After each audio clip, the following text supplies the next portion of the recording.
3, 2, 1. Muy buenas a todos, soy Pedro Vivar, esto es Emotion Me y hoy estoy con Miguel Camarena y Adrián Bernabeu que nos van a acompañar para que hablemos de un tema que parece que está como muy de moda, pero que por lo visto, según vosotros, ya lleva trendy un tiempo suficiente como para que le demos más importancia, que es el Bitcoin.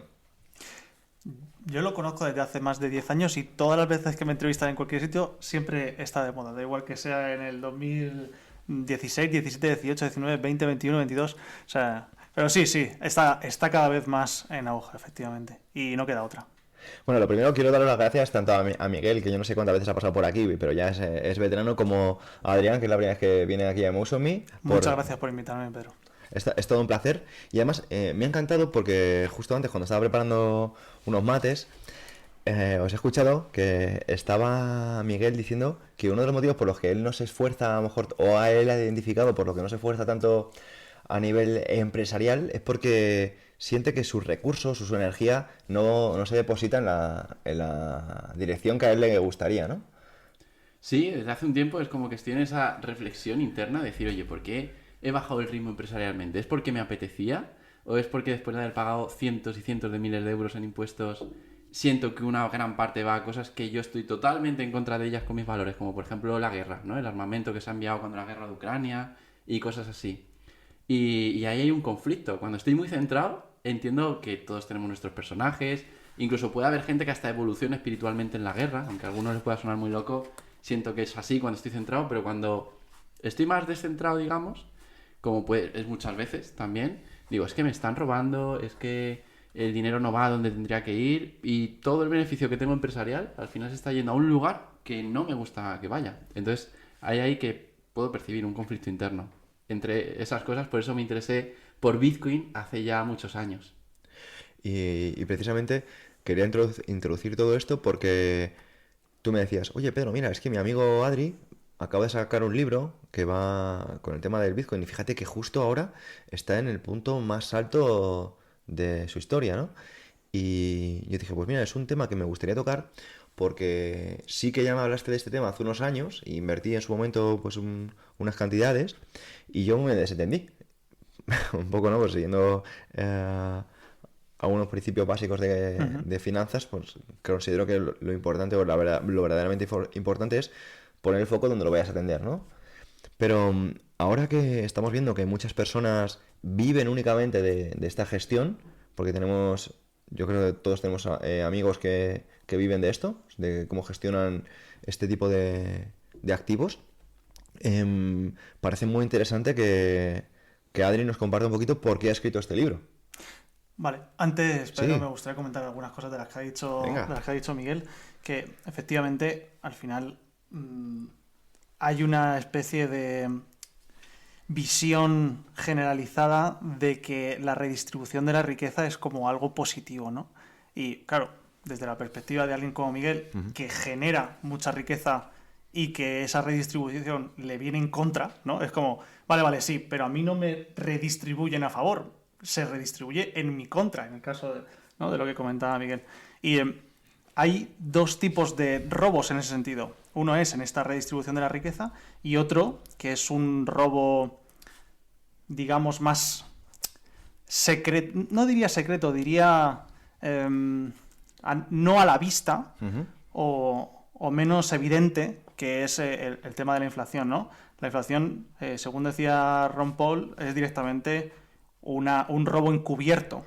Total.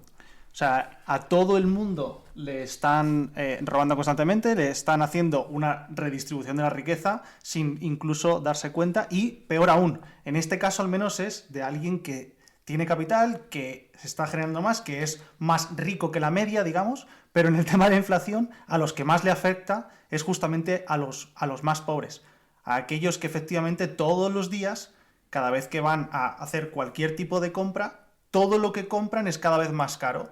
Constantemente se está inflando los precios de absolutamente todo, mientras que ellos tienen efectivamente una capacidad que no se suele aumentar en relación a la subida de costes de precios. Entonces, según ese efecto Cantillon, que básicamente el efecto Cantillon lo que hace es que aquellos que emiten dinero son los que más se benefician del principio de esa creación de dinero, y a los que más le afecta es a los que están más abajo, que son esas personas pobres. Entonces es un robo incluso peor aún que el que sí que tiene, ¿no? Y al menos se le distribuye. Bueno, has comentado un concepto que me gustaría aterrizar, ¿no? Y es el concepto redistribución, la redistribución de la riqueza.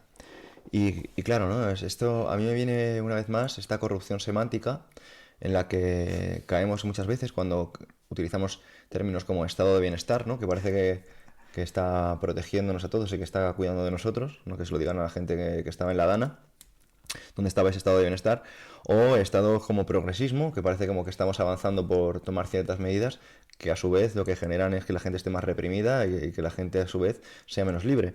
Pero tocando de nuevo el tema redistribución de la riqueza, ¿qué mejor forma hay de redistribuir la riqueza a que sencillamente el dinero fluya libremente? Cuando el dinero fluye libremente, estamos hablando de que personas como Miguel pueden tomar sus ahorros, sus inversiones y depositarlas donde él considera que van a funcionar mejor. Como comentaba antes, en lugar de que mi esfuerzo, mi energía se vaya en este caso donde, por ejemplo, a él no le apetece, que es armamento, o que vaya a guerra, o que vaya a ese tipo de investigación, él a lo mejor estaría a favor de otras cosas, ¿no? que tampoco vienen al caso. Pero lo que nos han vendido con esta corrupción semántica es que la única redistribución de la riqueza lícita es la que hacen unos terceros que realmente no conocemos ni empatizan con nuestras situaciones y que no necesitamos que pasen más danas ni en Valencia, ni en Barcelona, ni en Madrid, ni en Sevilla, ni en Galicia, ni en ninguna zona para que nos demos cuenta de que ese dinero está mejor en nuestras manos para que en situaciones radicales estemos verdaderamente protegidos. Yo hay una cosa que esto realmente me lo tomo como un tema verdaderamente serio, donde me gusta sentirme con un poco paladín de una causa, y es el tema de no esperar a una jubilación. Yo siento que uno de los mayores errores que hemos tenido como generación, que no hemos sido únicamente la nuestra, sino una generación también que nos acompaña tanto por arriba como por abajo, es la de creer que la jubilación es algo que vamos a alcanzar a los 65 o 75, ¿no? Cuando realmente a mí me encanta también como a mi amigo Miguel el tema de la etimología, entender que la jubilación viene de júbilo y que no necesitamos esperar a esa edad para alcanzar ese júbilo y vivir de la forma que nosotros encontramos ese júbilo, ¿no? Y precisamente por eso me encanta que estés aquí, Adrián, con Miguel, para que nos demos cuenta de que podemos alcanzar esta jubilación con medidas alternativas, que yo no digo ya invirtiendo en Bitcoin, sino entendiendo las ideas que defiende, ¿no? Joder, me has dejado un montón de cosas que me encantaría profundizar en ellas, pero una de ellas que rescato es de lo que has comentado de ese juego léxico con el que se utiliza por parte de las élites o de los que tienen o les hemos cedido el poder, ¿no? Y en el libro lo pongo como ejemplo de lo que comenta George Orwell con 1984 y cómo se utiliza ese léxico para... cuando eliminas la palabra guerra, claro, pues efectivamente puedes utilizarlo para que parezca que nunca hay guerra y así sucesivamente, ¿no? Y efectivamente con el estado de bienestar pues también se hace ese marketing político, digamos, a través del léxico y en el libro le meto mucha caña a ese aspecto. Y luego, lo que comentas de la jubilación y todo lo que conlleva poder tener un futuro mejor al final, le dedico mucho tiempo a eso porque una de las cuestiones que hemos tenido a nivel histórico, y es el motivo también del libro, el momento histórico en el que nos encontramos, yo lo denomino como bitcoinismo, porque tenemos una situación que ya no estamos en la era digital como tal. Eso pues parece ser que ya llevamos mucho tiempo en el momento en el que la redistribución o la accesibilidad a la información ya es algo como un commodity, y Bitcoin lo que nos trae es la capacidad de no solo mover riqueza en el espacio, que es lo que hacemos con el dinero habitualmente, sino mover riqueza en el tiempo. Y aquí viene lo de la jubilación. ¿Qué otras herramientas tenemos para trasladar aquello que sí vamos atesorando, digamos, los ahorros que tenemos, la riqueza que tenemos, aquello que supuestamente hemos producido, cómo lo trasladamos, no en el espacio, insisto, no de mí a ti, Pedro, o de mí a Miguel, o de Japón a Estados Unidos en el espacio, sino en el tiempo? ¿Cómo hago para resguardar, no sé, 100.000 euros, o el poder adquisitivo, mejor dicho, de esos 100.000 euros en 100 años? Claro, no podemos hacerlo con el dinero que tenemos actualmente porque se devalúa constantemente a través de la inflación. Entonces buscamos como herramientas alternativas, que eso es a lo que llamamos inversión. Entonces decimos, vale, pues no sé, puedo ponerlo en la bolsa, supuestamente, deposito mi dinero en esas acciones que estoy invirtiendo en empresas que supuestamente lo van a hacer mejor que la inflación, y entonces pues podré atesorar esa riqueza a lo largo del tiempo. O lo deposito en inmuebles, que entonces lo que estoy haciendo también es tergiversar un poco el mercado inmobiliario, y por eso hay personas que a lo mejor pues no pueden permitirse comprar una vivienda porque se está inflando el mercado, y las viviendas estaban pensadas en principio para vivir, pero como no tenemos una herramienta para trasladar valor en el tiempo, empezamos a utilizar alternativas que no estaban pensadas principalmente para eso, y así sucesivamente. Entonces, cuando nos damos cuenta de que Bitcoin, al ser un activo por primera vez en la historia 100% limitado, nunca habíamos tenido nada en la historia anteriormente que estuviera completamente limitado, es decir, que no pudiéramos modificar su oferta en base a su demanda. Todo lo demás que existe en el mundo, Pedro, bueno, y Miguel, todo lo podemos asociar o igualar a su demanda, ¿no? Cualquier cosa, o encontramos más, como en el caso del oro, y producimos más, como en el caso de cualquier cosa, de este micro o de cualquier otra cosa, si la demanda aumenta, ¿no? En cambio, Bitcoin, hemos creado esa escasez absoluta por primera vez en la historia. Voy a añadir una cosilla, porque yo quizás, si escuchara esto hace unos cuantos años, no entendería ciertos conceptos, ¿no? Entonces, voy a decir de manera sencilla lo que yo entiendo por inflación o por devaluación, porque hay mucha gente a lo mejor que está escuchando, y gente a lo mejor muy joven que está empezando a aprender sobre esto, que dice, vale, pero no sé muy bien qué es. Inflación es la pérdida de capacidad adquisitiva que tenemos con el dinero, porque según se va imprimiendo dinero o se va creando de la nada, porque hay gente que tiene una varita mágica, y con esa varita mágica puede decir, ¡tan! Hay más dinero en el mundo. Y de hecho en los últimos años se han impreso trillones de euros, de dólares, o sea, es una salvajada lo que se ha impreso. Eso hace que, como hay más billetes por ahí, o numeritos, porque realmente hoy en día no se mueve tanto por billetes, pero sí por numeritos, cada euro o dólar que tiene cada persona vale menos. Entonces, hoy en día en España, de inflación y devaluación, hay como un 11% anual. ¿Esto qué significa? Que hoy comprar una barra de pan o cualquier cosa, o un curso o lo que sea, seguramente dentro de un año costaría un 11% más, o incluso más. En Argentina se ha visto que la inflación ha sido muy salvaje. Hay lugares donde ha llegado al 80%, al 200%, muy heavy. En el libro, que me lo leí hace poco y me encantó, también he visto casos donde un billete de autobús en unos pocos años se multiplicó como por 2.000. Es decir, lo que antes costaba 1, luego te costaba 2.000. ¿Esto quiere decir? Que ha habido una inflación y una impresión de dinero tan gorda que si tú hubieses ahorrado, es la peor estrategia del universo, ahorrar en estos casos. Porque si yo tengo, cada mes voy ahorrando, imagínate, se me da muy bien ahorrar y ahorro 1.000 euros al mes porque puedo. Bueno, pero es que de eso que vas ahorrando, en 5 años, con una inflación del 11%, es que tu dinero tiene la mitad del poder adquisitivo. Es decir, que no habría servido ahorrar. Hay que invertir sí o sí. Y ahora, vale, ¿en qué narices invierto? Sí puedo invertir. Y hay muchas vías. La mejor inversión, obviamente, es en lo que tienes conocimiento. Y en algo, como dice Pedro, que un naufragio no te pueda arrebatar. Esa es la mejor inversión. Y a mí me gusta siempre decir que está muy bien el decir, vale, voy a alcanzar la seguridad financiera. Luego la libertad financiera. No poder, o sea, no tener que trabajar para ganar dinero. Y mucho mejor, obviamente, está la confianza financiera, que es sé que puedo generar dinero. Y por último, para mí, lo mejor sería la estabilidad emocional. Estar a gusto internamente, tengas mucho, tengas poco. Pero invertir siento que es algo necesario si queremos, de alguna manera, como proteger toda esa energía que hemos puesto en algo, en parte para ganar ese dinero. Porque si no, por este robo que se hace con la inflación, lo vamos perdiendo. Y por eso al principio también decía que de todos los robos que yo siento que veo y que no me gustan, pues Bitcoin siento que uno al menos lo solventa, que es ese de, con la inflación, ese robo silencioso que hablábamos. Quiero apuntar que por qué filosóficamente deberíamos darle mucha importancia a lo que está comentando Miguel.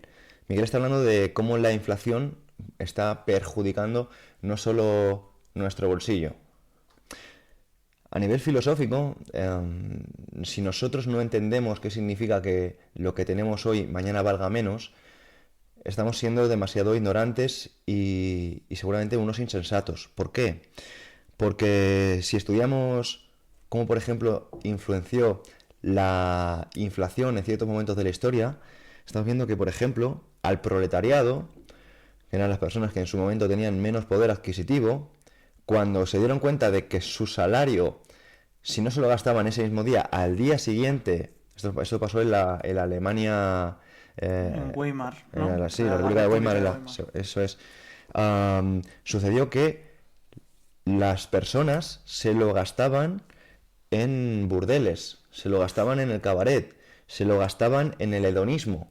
O sea, si nosotros no tenemos una alternativa a la influencia que puede tener, por ejemplo, a nivel filosófico, esta inflación, que creemos que sencillamente es algo que nos va a afectar a nuestro bolsillo, pues estamos siendo unos insensatos o unos ignorantes. ¿Por qué?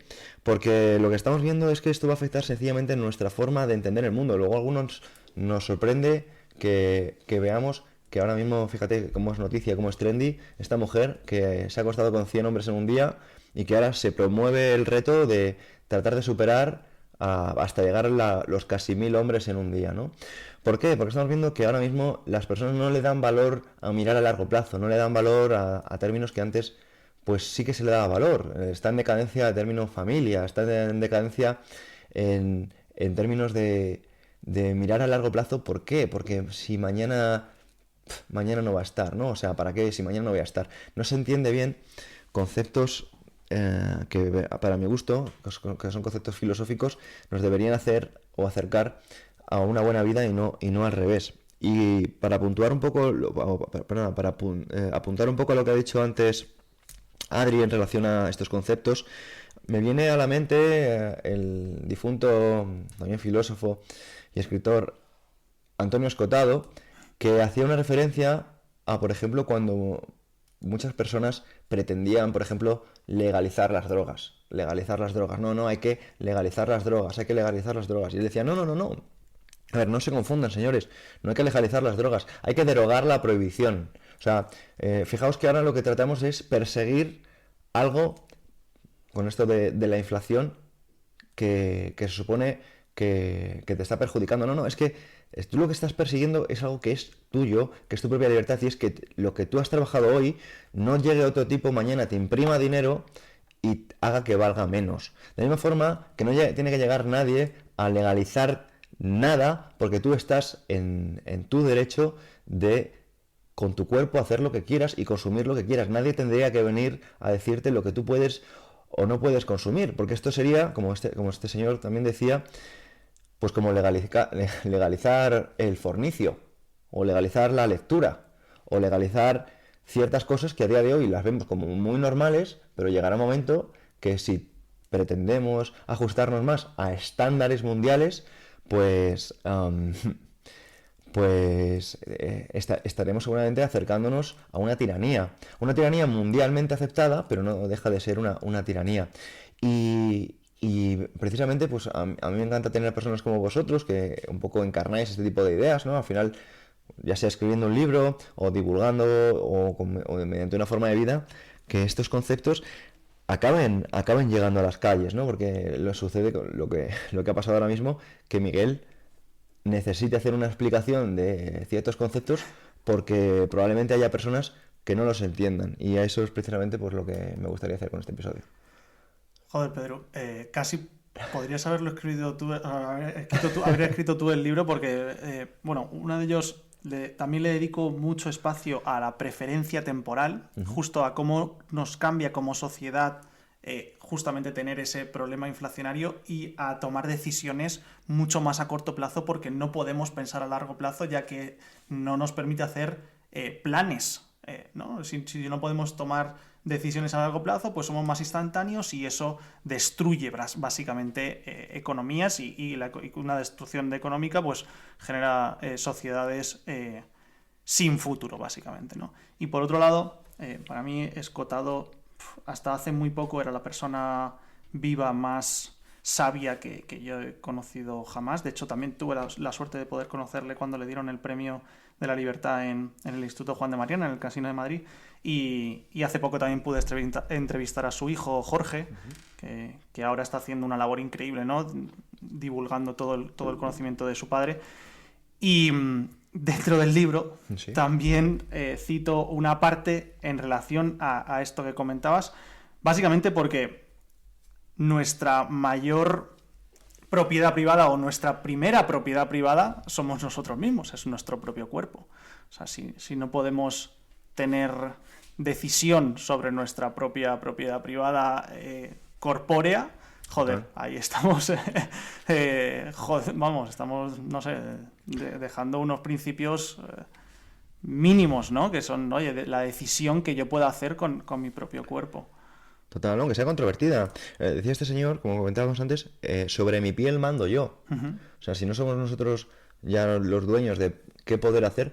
Y hay ejemplos que yo pongo que me parecen relativamente sencillos, que cuando los cuento la gente se lleva las manos a la cabeza y dice, bueno, a ver, en estos casos, cuando hay personas, por ejemplo, que sufren, imagínate, un deportista, ¿no? Un atleta de vallas, como puede ser Miguel, o personas de una índole parecida, ¿no? Que son muy deportistas. Y de repente tienes un accidente de tráfico donde pierdes, por ejemplo, una pierna, o pierdes las dos piernas, tienes un accidente, pues como vemos, que pasan todos los días.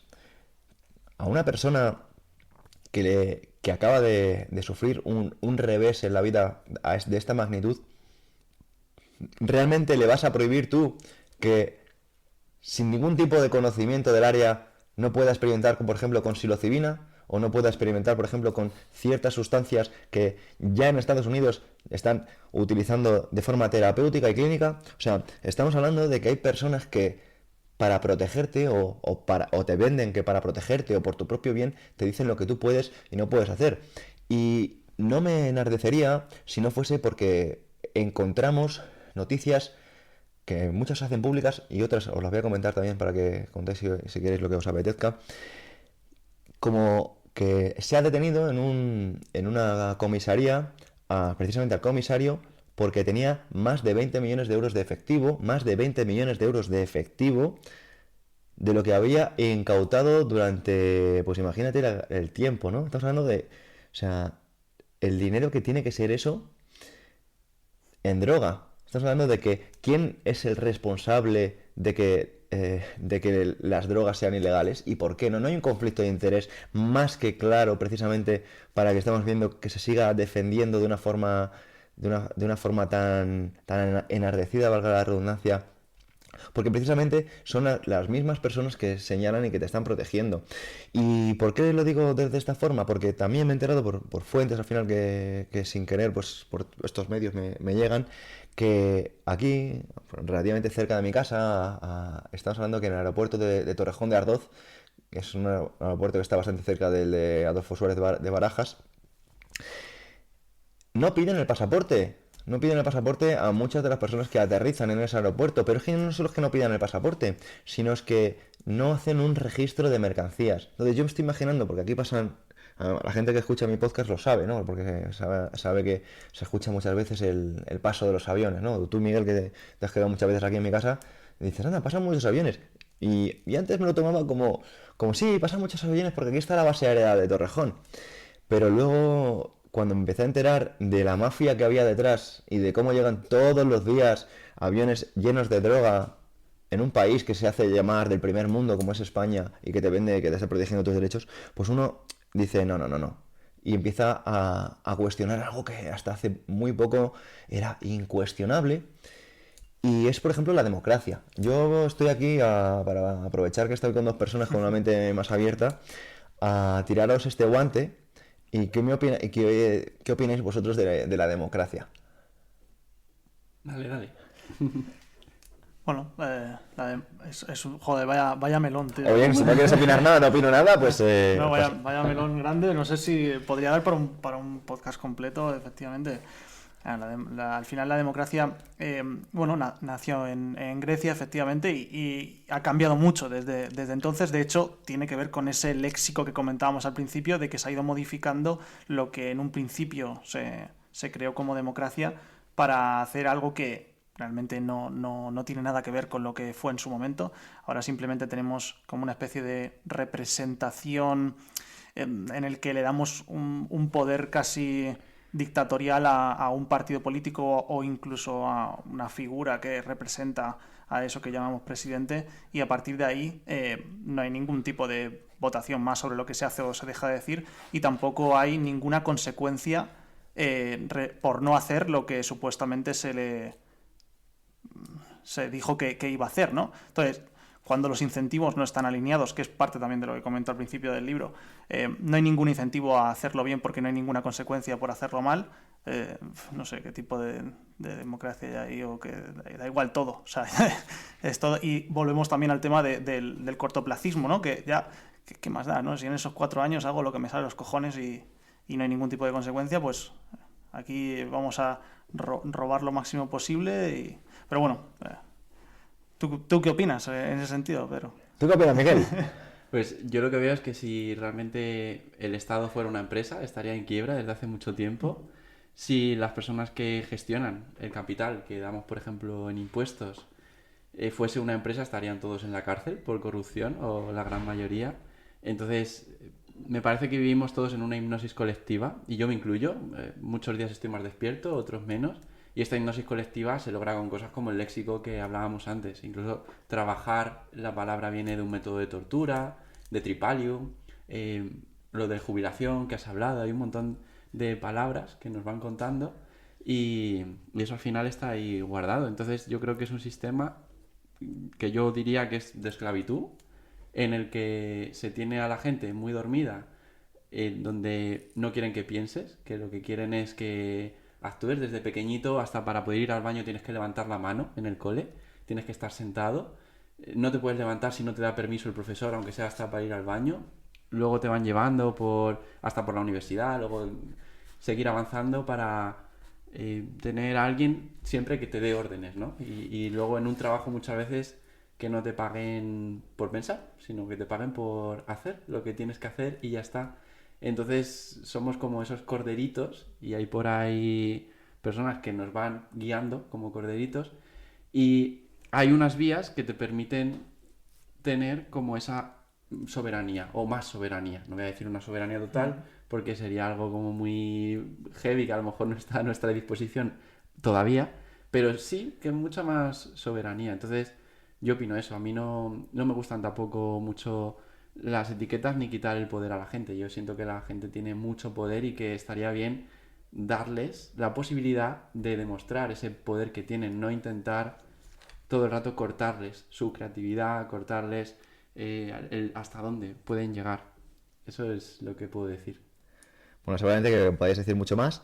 Yo sencillamente quería hacer una pregunta, porque parece que como si no pudiéramos cuestionar la democracia. O sea, uno de los países del mundo más avanzados, más seguros y con más progreso de las últimas décadas, nadie lo puede negar, es Singapur, y no tiene una democracia.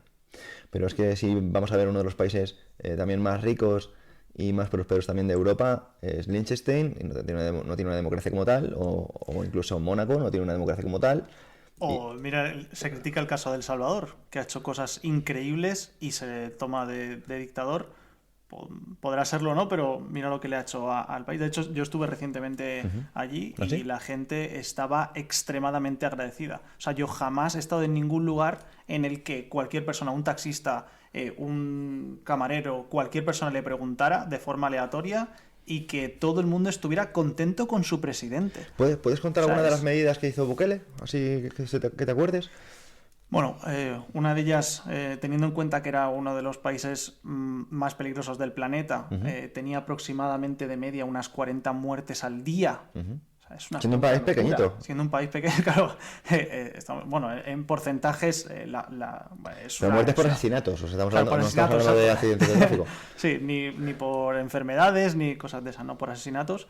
Y claro, le ha dado la vuelta tanto como que ahora es el país más seguro de todo América. Incluso por detrás, o sea, está equiparado a Canadá. O sea, imagínate.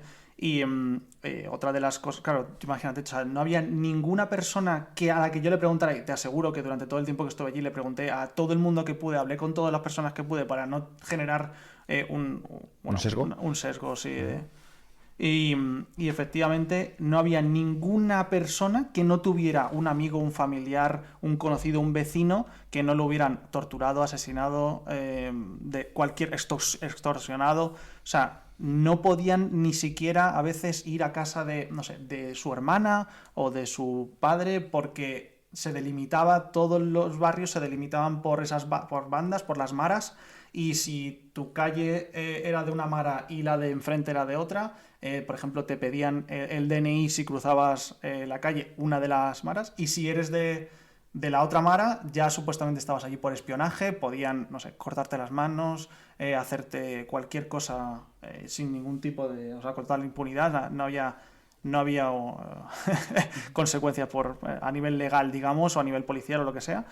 Y todo el mundo tenía alguna historia de esas hasta que llegó Bukele y claro, imagínate, poder salir a la calle, ir a la plaza principal, por ejemplo, una de las tardes que estuve allí en la plaza principal y que la gente me decía, yo llevo, no sé, 10 años sin poder venir aquí, un día normal, y estar hablando contigo sin tener que estar constantemente con 100 ojos o estar muy de paso o incluso arreglarme. No podía ir bien vestido porque eso ya puede ser un signo de que tengo algo, de que puedan robarme o lo que sea.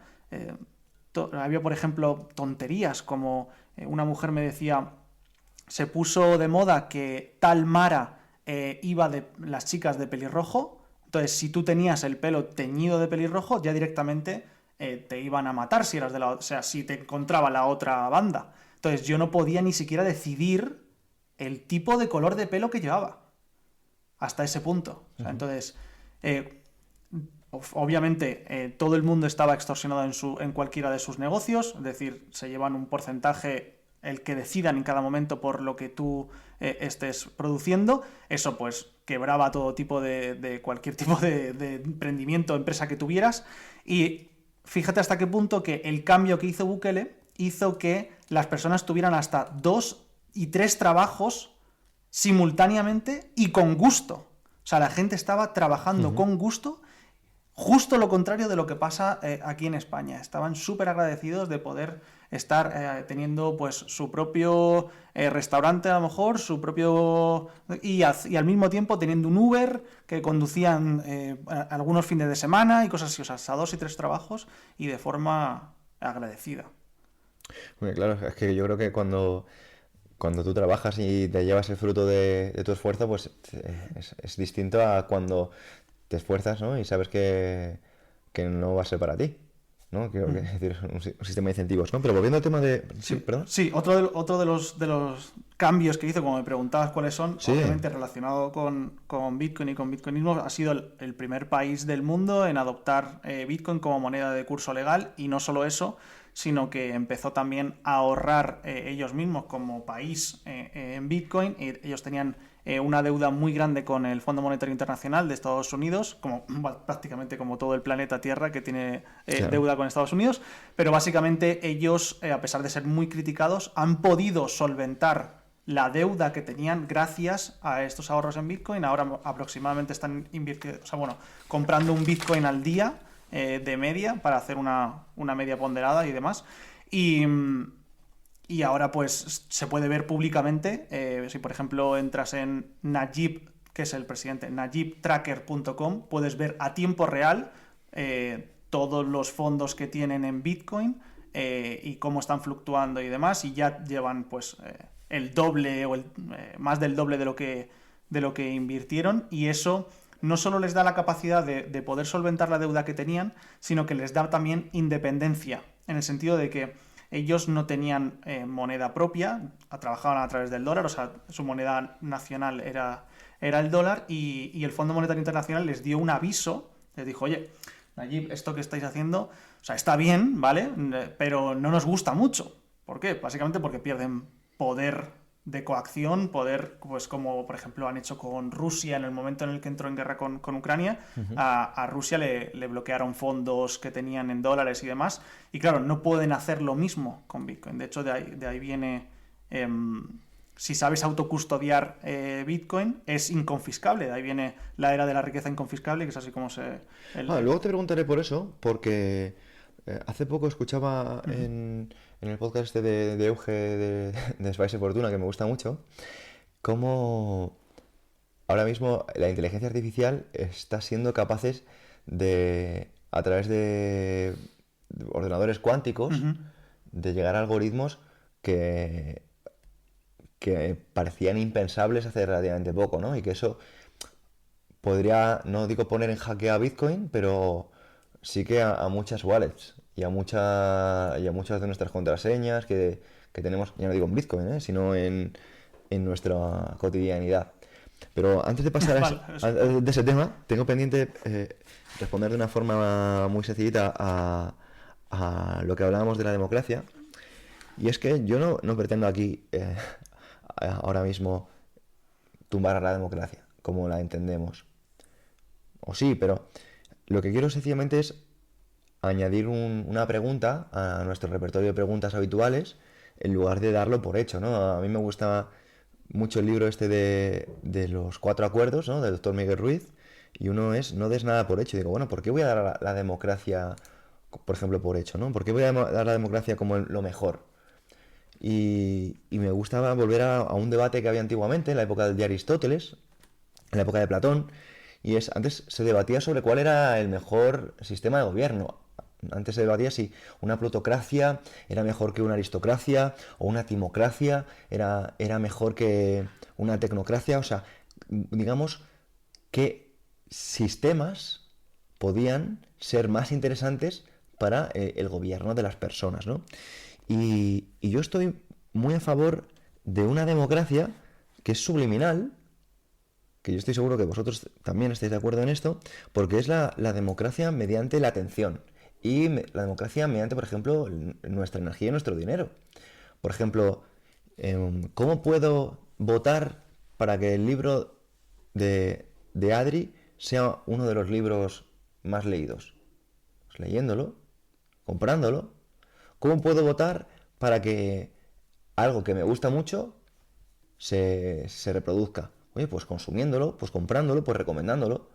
¿Vale? ¿Cómo puedo hacer que las cosas que no me gustan y que no quiero ver en el mundo, pues no estén tan presentes o de una forma tan cotidiana? Bueno, pues no hables de ello. Pues mira, esto no, bueno, como veis, no soy un tipo que busque caer bien y busco no ser controvertido, es que me sale sin querer. Pero hace poco me venía a la mente una entrevista que le hacen a Morgan Freeman, en la que le dicen, ¿qué opina del mes de la historia negra? Dice, pues que creo que es absurdo, que no deberíamos tener un mes de historia negra. Dice, bueno, pero esto sería renunciar a vuestras raíces, a vuestra cultura. Dice, usted es judío, ¿verdad? Dice, sí. ¿Usted quisiera que su historia se redujera a un mes?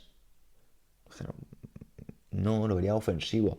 Dice, bueno, pues entonces el racismo se acabará cuando usted deje de llamarme negro o blanco, lo que sea, me llame por mi nombre. Entonces el tipo, en lugar de hablar de, no, la historia negra, la historia de los chinos, la historia... No, cuando empecemos a sencillamente enfocarnos en lo que nos une y no en lo que nos separa. Pero una vez más, asumiendo que todos somos distintos y dejando de empeñarnos en creer que somos iguales. O sea, obviamente yo no soy igual a vosotros, pero es que yo tampoco soy igual a una mujer, pero es que no soy igual ni a mis padres. Y son las personas que supone con las que más cercanía genética tengo, ¿no? Entonces, ¿por qué me voy a empeñar en buscar lo que me separa si ya lo sé, que es obvio, y no me puedo centrar en lo que nos une? Ya sé que, bueno, esto me pasó hace un rato, ¿no? Cuando estábamos en mi cocina, que me has hecho una pregunta y te he contado de una historia, ¿no?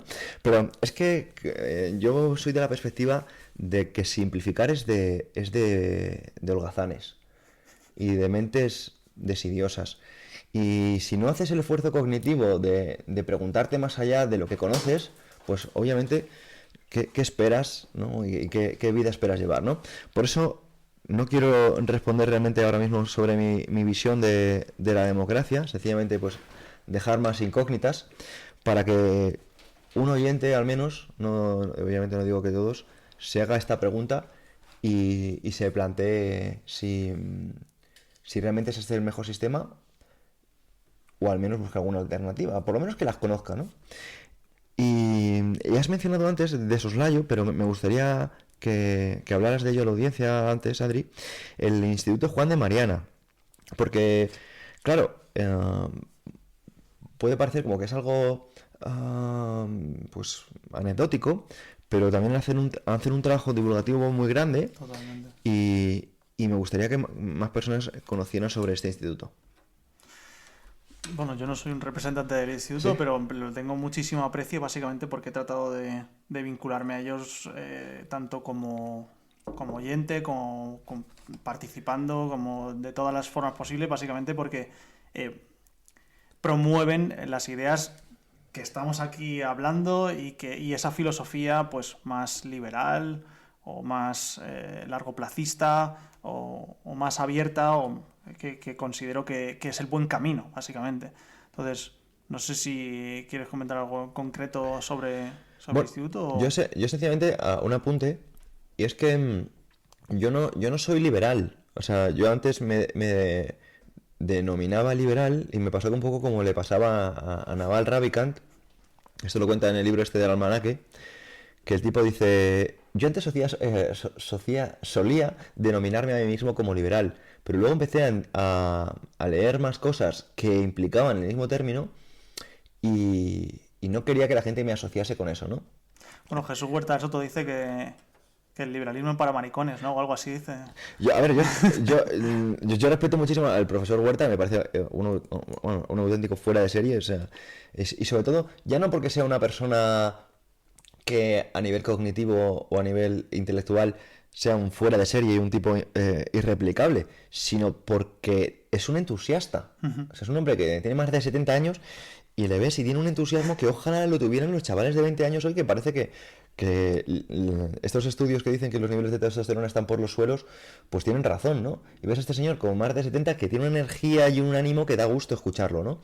Y, y sí que es cierto que lo que pasaba, que lo explica en una conferencia, es cómo tendemos a confundir a veces la filosofía libertaria con la filosofía liberal.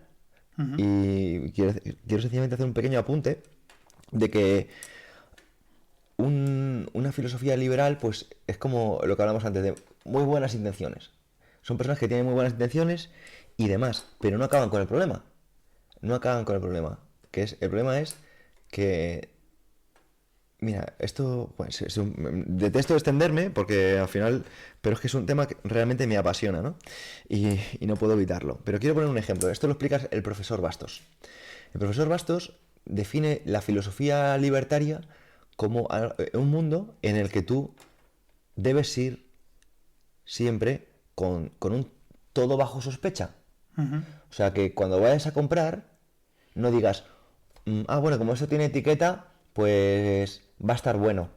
O como esto tiene un código de barras, pues me puedo fiar de aquí. O no voy a mirar las vueltas porque no me van a engañar, ¿no? Entonces, el entender que puedes estar siendo engañado, que puedes estar siendo estafado, pero no de una forma deliberada porque el mundo sea malo, sino de una forma en la que las personas pues no sean todo lo competentes que a lo mejor pueden ser, ¿no? Porque creemos que todo el mundo es a veces más inteligente que nosotros. Como que no, todo el mundo es más listo que yo. No, estos son unos expertos. O este es un experto. O este sabe muchísimo. Y a veces tendemos a infravalorarnos. Y lo que pasa con esto es que si alguien se equivoca, ¿El perjudicado quién es?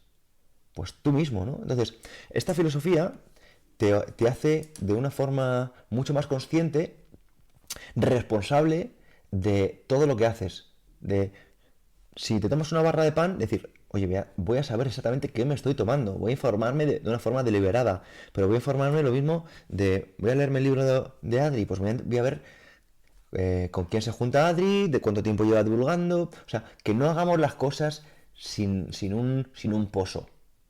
Y creo que vivimos en un mundo donde hacemos las cosas con muy poco pozo, ¿no?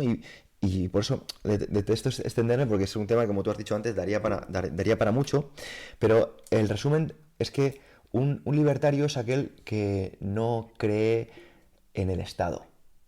Que para él es algo en el que el Estado impide al ser humano desarrollarse de una forma plena. Y yo creo que como no tenemos dos vidas, pues creo que debemos, en la que tenemos, desarrollarnos de forma plena y no esperar que a los 65 años vayamos a tener una jubilación, o no esperar que si me pongo malo vaya a ser el sistema médico el que cuide por mí, o no esperar que con 18 años ya he recibido todos los conocimientos suficientes para llevar una buena vida y poder trabajar de aquello que me apasiona, ¿no? Entonces, un libertario es aquel que sabe que debe currarse la vida a él sin depender de los demás. Y esto está muy alejado precisamente de un concepto que muchas veces, a mí es que esto me entrevistaron en televisión española hablando de este tema en relación a de la coherencia, porque hablaban de una persona libertaria como una persona que no tenía en cuenta al prójimo. Decía, claro, en plan, Como más individualista, muy ¿no? individualista. Decían, es que claro, lo que tú estás promoviendo es que no tengamos en cuenta al prójimo porque estás hasta que... No, no, no, no, todo lo contrario. Mira, un libertario es aquel que no va a ser jamás una carga para ti. Que no va a ser jamás una carga para ti y que se va a asegurar de que otros no se aprovechen de ti.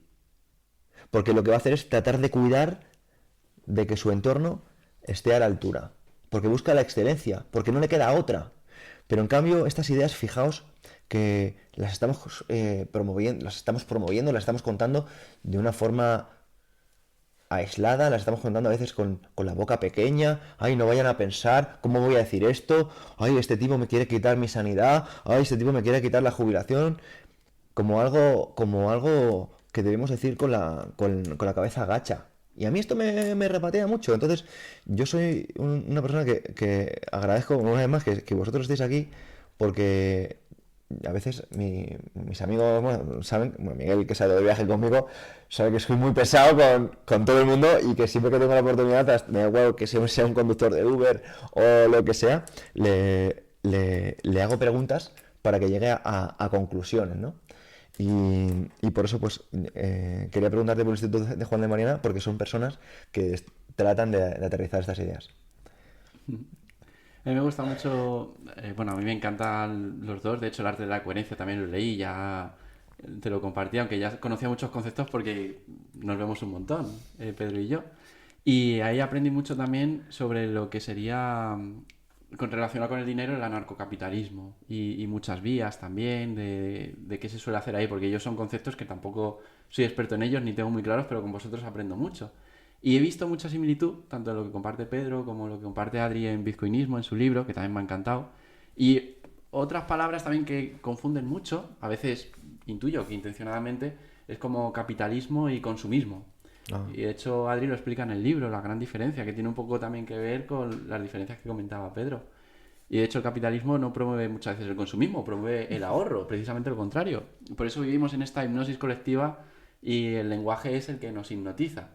Y luego tiene mucho que ver con lo de la era de la riqueza inconfiscable, que vivimos también engañados, como decía Pedro y también como comentabas tú, que a veces no nos cuestionamos cosas y creemos que si compramos una casa es nuestra, o creemos que si tenemos dinero en el banco es nuestro, o creemos que si tenemos un coche es nuestro. Y es totalmente mentira, o sea, no nos pertenece. De hecho, hay mucha gente que dice, no, de momento la casa es del banco porque está en hipoteca, pero cuando ya termine de pagar la hipoteca será mía la casa. Bueno, entonces, ¿por qué tiene el IBI, no? Porque hay un impuesto. ¿Realmente es tuyo? Pregúntatelo. Y de hecho, una propiedad te la pueden expropiar. De hecho, en la historia, en muchísimos sitios han expropiado casas, terrenos, dinero. Ha habido corralitos en Argentina, por aquí cerca también. Y se ha robado de muchas maneras. Entonces, no es nada nuestro, salvo algunas cositas como lo que pensamos, como nuestro cuerpo, y luego en este caso Bitcoin, que por eso comentaba lo de la era de la riqueza inconfiscable, que luego se puede hablar de eso. Pero quería también dejar esto claro, porque mucha gente cree que son suyas cosas que realmente no lo son. Es como que el Estado te permite gestionarlo y que te creas que es tuyo, pero te lo pueden quitar en cualquier momento. E incluso hay gente que ha hecho inversiones. En el libro también comenta una Adri que me causó mucho impacto. Los de España, casi todos recordaremos cuando Banco Popular se compró por 1 euro, creo que fue por Banco Santander, y pues los accionistas perdieron todo su dinero. Y de hecho, justo semanas previas, meses previos, el Banco Popular llamaba insistentemente a la gente para que comprara acciones, para que se asegurase una jubilación ahí de alguna manera. Y creo que era un amigo tuyo, conocías a alguien que perdió 800.000 euros, porque era el dinero de varias generaciones y que gestionaba él y estaba ahí puesto porque Banco Popular se supone que era como muy seguro y lo perdió todo. Entonces, que nos preguntemos si realmente lo que creemos que es nuestro lo es, qué puede haber por ahí que realmente no es como nos cuentan, y simplemente cuestionarnos las cosas como hacían antiguamente los filósofos, que eso es algo que me encanta de Pedro. Que yo en estos temas aprendo mucho con vosotros y os lo agradezco enormemente porque soy como muy novato, otras cosas se me dan mejor, pero esto lo aprendo con vosotros y vuestros libros. Desde aquí recomiendo tanto El arte de la coherencia como Bitcoinismo, porque es que la mejor inversión que podemos hacer es en conocimiento, en aprender, para luego tomar buenas decisiones. Y muchas veces dedicamos miles y miles de horas a trabajar en nuestra vida, o tragozar, si tienes la suerte de poder tragozar en vez de trabajar, y no aprendemos en unas pocas horas que pudiéramos aprender cómo gestionar bien ese dinero, cómo tener una mejor relación con esa energía que es el dinero, que es algo que damos de energía, nos viene de vuelta como dinero, y no sabemos ni protegerlo, ni invertirlo, ni nada. Entonces desde aquí invito a los que nos escucháis, nos veis, a leer, informaros. Y si queréis podemos hablar un poco de lo de la era de la riqueza inconfiscable, porque a mí me parece maravilloso con lo que comentabas de El Salvador, que ahora no pueden tocar. Y ahora de repente Trump dice, no, vamos a querer comprar 1 millón de Bitcoin en 5 años. Y otros países, Polonia y otros tantos también, que van a invertir en Bitcoin porque se han dado cuenta del poder que hay ahí, que es inconfiscable, que es limitado, algo en lo que no hay inflación, que no pueden robar. Si os apetece podemos ir Pues también por tirarle, ahí. tirarle. Sí, de hecho, uniendo todo lo que has comentado, fíjate lo que decías sobre el tema de pagar impuestos, sobre dónde se destinan esos impuestos, sobre el tema de robar, que lo veíamos como una especie de robo encubierto y demás. Fíjate, en el caso de El Salvador, es muy curioso que no se ha dado en ningún otro lado en la historia. Cuando hicieron pública la wallet de Bitcoin, donde el propio Estado está comprando esos Bitcoin y custodiándolos, personas de todo el mundo, al tener pública esa wallet, han enviado de forma altruista dinero al Estado. O sea, Wow. no solo han captado capital de sus propios ciudadanos, sino de todo el planeta y de forma totalmente altruista, porque no se les va a repercutir un servicio, ¿no? Como puede ser la seguridad social o como puede ser no sé, sanidad, lo que sea, da igual, o seguridad a nivel policial, lo que sea. O sea, directamente por un buen acto, porque saben que va a ir en ese caso a un buen fin, digamos. Y eso me parece como súper curioso, cambiando esas reglas de tanto políticas como algo que nunca se había pensado, ¿no? Y, oye, abriendo las posibilidades a algo totalmente distinto como es pues ahorrar en un activo distinto, han llegado cosas que no se esperaban, que es captar capital de personas de otros países. O sea, me parece súper loco. Relacionado, de nuevo, recojo lo que estaba comentando Miguel, de qué es nuestro o qué consideramos nuestra propiedad y el falso léxico de la propiedad privada, ¿no? Joder, a lo largo de la historia, el ser humano en realidad nunca ha tenido algo 100% suyo, ni siquiera, digamos, nuestro tiempo, porque se nos puede encarcelar o incluso matar, entonces se acabaría con ese tiempo y se acabaría también con esa libertad corpórea, ¿no?, de poder decidir. Y, por poner un ejemplo histórico, entre el siglo pues, 9 hasta el 15 más o menos, hubo un feudalismo en el que, oye, pues el señor feudal, aquel que tenía las propiedades, que realmente sí eran de su... propias, ¿no? Cedía esas propiedades a los vasallos, ¿no? Para que pues pudieran cultivarlo, pudieran trabajar esa tierra a cambio de supuesta seguridad, que también tiene mucho que ver con lo que estabas comentando antes, Pedro, ¿no? De, no, tranquilos, yo os voy a proveer, ¿no? Y vosotros me dais una parte de esto que os cedo temporalmente, unas tierras que os cedo temporalmente, que parece que son vuestras, porque en cierto modo tenéis un uso y disfrute de ello que técnicamente y jurídicamente se le llama usufructo, ¿no? Tenéis una especie de usufructo, que es el derecho de uso y disfrute, pero no tenéis la nuda propiedad, que es así como se le llama jurídicamente, es decir, no es vuestro realmente, sino que es del señor feudal y vosotros podéis hacer uso de eso. No hay mucha diferencia a lo que pasa actualmente, o sea, es algo así como que se nos cede imaginariamente, o sea, tenemos como una imagen errónea, ¿no?, de lo que supuestamente es nuestro, porque al final si es algo que se te puede expropiar, que se le puede agravar con impuestos, que puede dejar de ser tuyo en cualquier momento, pues realmente no es tuyo. O sea, si otra persona tiene más poder sobre eso, que supuestamente tú tienes uso, no, realmente no es tuyo. Hasta que, y esto es otro de los motivos que muestro en el libro de por qué hemos cambiado de era, es porque por primera vez en la historia tenemos una riqueza importante asociada al conocimiento. Porque lo único que no nos pueden arrebatar, independientemente de la fuerza o la violencia o el poder que alguien tenga sobre nosotros, lo único es una idea, un concepto, un secreto. O sea, un secreto es lo único que nosotros somos, hasta en la última instancia, los únicos que decidimos sobre si se revela o no ese secreto. ¿A qué te refieres? Eso me genera curiosidad. Es decir, alguien puede condicionarte en todos los sentidos, puede ejercer la fuerza sobre ti, puede hacer cualquier tipo de cosa, pero solo eres tú el último que cede ese secreto. ¿Y qué tiene que ver esto con Bitcoin? Que Bitcoin está asociado a ese secreto, a ese conocimiento, que son unas claves privadas. O sea, el único que tiene acceso a ese Bitcoin, a la posibilidad de moverlo, a la posibilidad de gastarlo, a la posibilidad de acceder a esa riqueza, es una clave privada. Que no digo que sea un usuario y contraseña de una empresa como puede ser un exchange, una especie de banco, ¿no?, digital y demás. No. El propio sistema de Bitcoin está basado en clave pública, clave privada, y tu clave privada, solamente aquel que tenga el conocimiento de la clave privada es quien accede a esos fondos. Entonces, por primera vez en la historia, tenemos algo que está ligado literalmente a un secreto.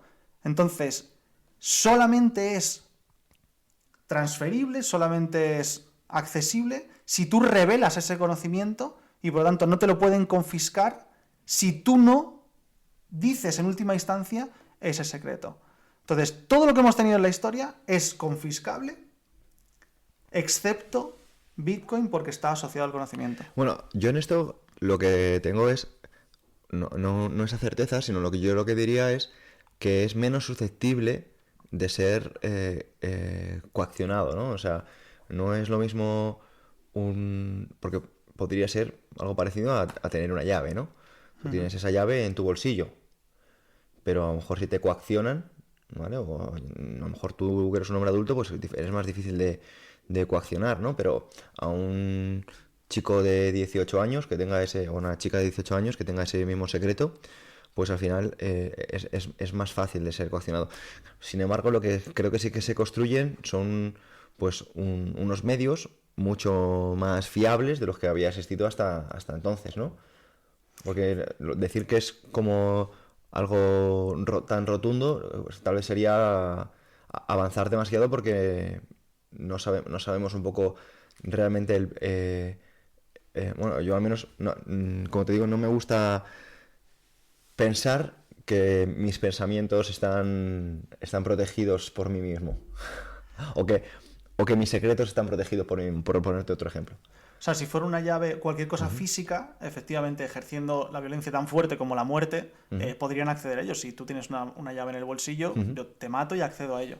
Pero en cambio, si es relacionado a algo, un secreto, una idea, un concepto, no puedo acceder a ellos si te mato. No puedes De hecho, hacerlo si me matas, pero quiero decir, claro. yo te estoy poniendo que... En la coacción eres tú, al final, en última instancia, quien va a revelar eso. Sí, pero quiero decir que hay medios al final que existen como... O sea, de forma unilateral no se puede acceder a ello. Ujú.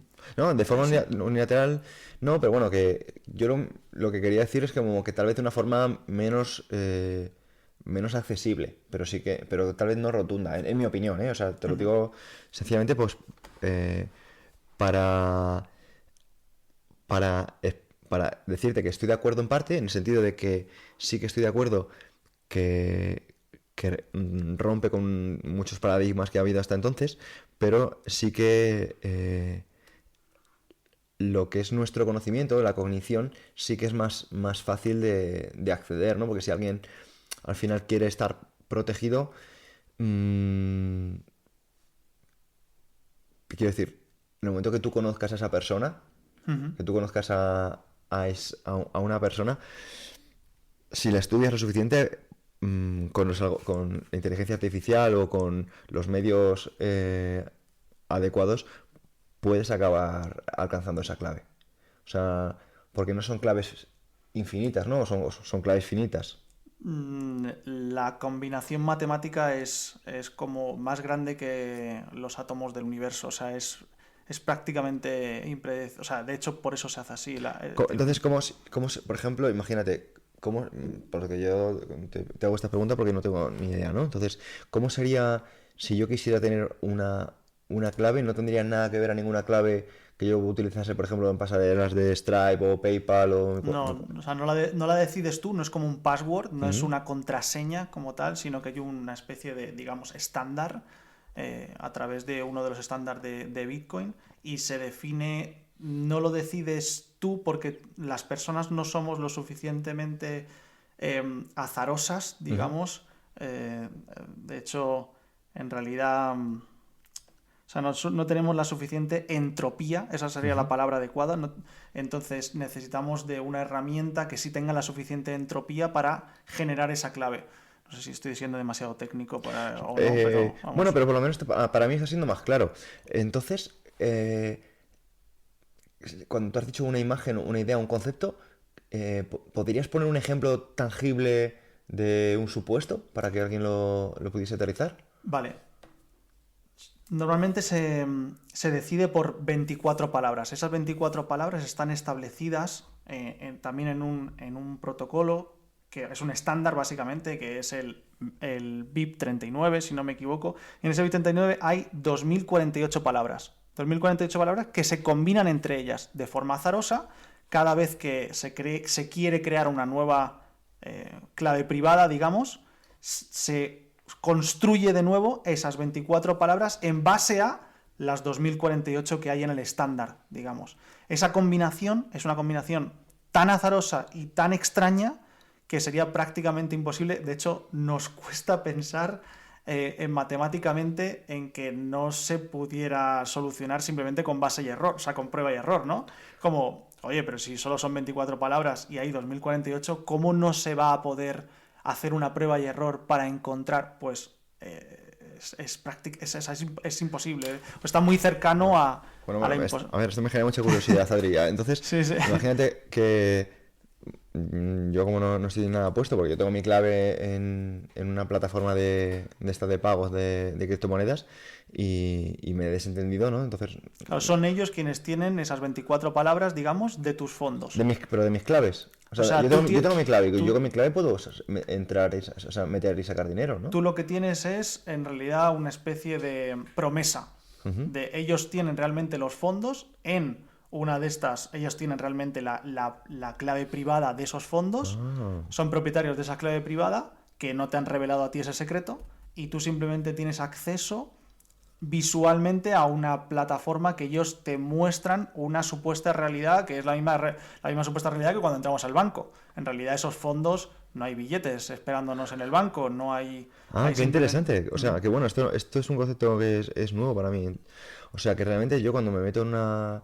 No sé si estoy ahora mismo en Coinbase o en alguna de estas... Ahora mismo no he salido en Binance o Todas alguna de estas. funcionan más o menos igual, sí. O sea, no sabría en cuál estoy ahora mismo. pues entro y yo veo lo que tengo, pero realmente es como un banco que lo que hace es como de pasarela entre lo que tú me estás comentando y yo. Técnicamente se le llama interface, o sea, ¿Sí? básicamente te está mostrando como lo que podríamos mostrar nosotros si nosotros hacemos una página web, nosotros podemos mostrar la información que queramos, ¿no? Y en realidad son bases de datos internas que tienen ellos que le muestran a cada usuario el supuesto saldo que tienen. De hecho, así es como se han hecho muchas de las estafas. Ellos te pueden mostrar una información que no se corresponde con la realidad de los fondos que hay. Claro. Entonces, esto que me estás comentando es como para mí es una rotura de paradigma. Porque, claro, al acabar con el interventor, ¿no? Digamos, Intermediario, el sí. intermediario en este caso, claro, ya te da a ti toda la responsabilidad con estas 24 palabras, ¿no? Correctamente. O sea, Eso aumenta por completo la responsabilidad. Y eso es otro de las complicaciones a nivel social, porque no estamos acostumbrados a tener una responsabilidad tan grande. Estamos constantemente cediendo ese tipo de responsabilidades a un tercero. sí, que si no me acuerdo de la contraseña, pues, bueno, ya llamaré a alguien para que me la busque, ¿no? Se parece mucho, de hecho por eso se llama, o así es como lo trato de buscar en el libro, riqueza al portador, porque es quien, igual que pasa con un billete, o sea, tú pierdes un billete en la calle, tú no puedes llamar a alguien, oye, que he perdido los 50 euros en la calle Mayor, vale, pues lo siento mucho, pues es que eres tú el único responsable de ser custodio de esa riqueza. Y digo riqueza al portador porque si alguien se lo encuentra, no está a nombre de Pedro. Claro. Ese billete no tiene tu nombre como una cuenta bancaria, sino que le pertenece a él porque lo porta. Qué interesante. Y estas 24 palabras de las que me has dicho, ¿de cuántas? De 2048. 2048, o sea, ¿qué pueden ser? Leche, gato, madera, libro, pared. Son en inglés, están preestablecidas para que no se parezcan entre ellas, para que no haya una confusión léxica entre ellas. De hecho, otro dato curioso que muy poca gente cae en ello, Pues sin artículos ni nada, en conjunciones, o sea, así son palabras aleatorias que se decidieron en un momento como un ¿Podrías estándar. poner un ejemplo de cómo son, en plan, a la audiencia? O sea, Pues, por ejemplo, abstract es una de ellas. mira, dinos 10 para que las personas entendamos la dificultad que puede tener aprenderse esto así para tener tu clave. O sea, tampoco se recomienda memorizarlas a no ser que tengas, no sé, pon un caso extremo, eres ucraniano y ha estallado una guerra y claro, tú no te puedes llevar pues ni tu piso, o sea, ni tu casa, ni muchos billetes, ni demasiado oro, y menos aún si vas en un avión, por ejemplo, o cruzando fronteras, o sea, corres un riesgo teniendo cierta riqueza de cualquiera de las formas, excepto en esta, por ejemplo, podrías memorizar mínimamente en ese tránsito para luego poder acceder a ello en el lugar de destino, ¿no? Pero básicamente... Claro, sí. es como sería como Dinosaur, Abstract, Book, Por ejemplo, también está... sí, Camel, y así hasta llegar a 24. Pues qué interesante. O sea, sí que no conocía este concepto para nada. De hecho, hay una versión más corta que podrías hacer de 12. Si quisieras hacer una nueva clave privada de 12, también podrías. O sea, se puede de 12 o 24. Eso es el estándar, digamos, de Bitcoin. Claro, ¿no? Y estas ideas, fíjate, tú las compartes en el libro, te explicas precisamente cómo funciona Sí. de una forma tan profunda. No le doy tanta importancia a las partes más técnicas porque eso es algo que realmente, o sea, es como explicar ahora mismo cómo se puede acceder a una página web, creo que no tiene tanta relevancia. Por ejemplo, no, tienes que escribir 3W. Porque es como un estándar muy o sea, que las cosas técnicas me parecen menos relevantes que lo que, por ejemplo, siguiendo el ejemplo de Internet, que lo que Internet va a suponer, ¿no? Lo que yo trato de exponer en el libro es, oye, ¿qué es lo que supone tener una riqueza inconfiscable en un mundo que viene ahora y que está determinado por una nueva era histórica en la que tú te tienes que preparar? Oye, ¿qué cosas tienen importancia? ¿Por qué? ¿Qué es lo que ha pasado en la historia hasta ahora? ¿Qué diferencia hay de otros momentos históricos a este? Luego, las partes técnicas en realidad las puedes encontrar prácticamente en cualquier lugar, pero lo que es la preparación tú como persona en un nuevo mundo, creo que no es tan fácil de acudir a ellas como un estándar de Bitcoin, por ejemplo, que son unas reglas y ya está, ya están preestablecidas, las buscas y se encuentran fácilmente, ¿no? ¿Y cómo consideras entonces que va a afectar? Porque al final Yo creo que todavía hay un cambio generacional muy difícil, ¿no? Que arrastra mucho poder adquisitivo, quiero decir, que, que todavía no está como muy preparado, ¿no? Para el cambio. ¿Cómo lo ves tú esto? Efectivamente, en todos los cambios históricos que ha habido de este calibre, joder, se cambian las clases sociales, literalmente. Ya es otro de las partes que le dedico mucho esfuerzo, porque para que te hagas una idea, Pedro y Miguel, que Miguel ya lo ha leído y, y sabe perfectamente de lo que hablo.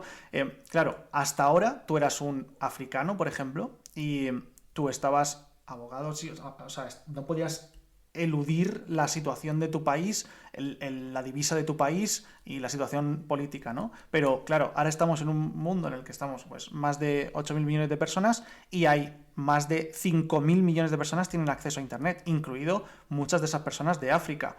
Eso quiere decir que pueden, por ejemplo, dar un servicio de forma remota, no sé, traducción, por ejemplo, y no tenían hasta ahora la capacidad de cobrar ese servicio. O sea, es loco esto. Yo podía dar el servicio, pero alguien que está en Suiza, con el nivel económico de Suiza, y yo soy una persona en África, en algún país, no sé, en el Congo, yo no puedo recibir desde Suiza un dinero al Congo. O sea, no tengo la capacidad de hacerlo, pero con Bitcoin cambia esta realidad.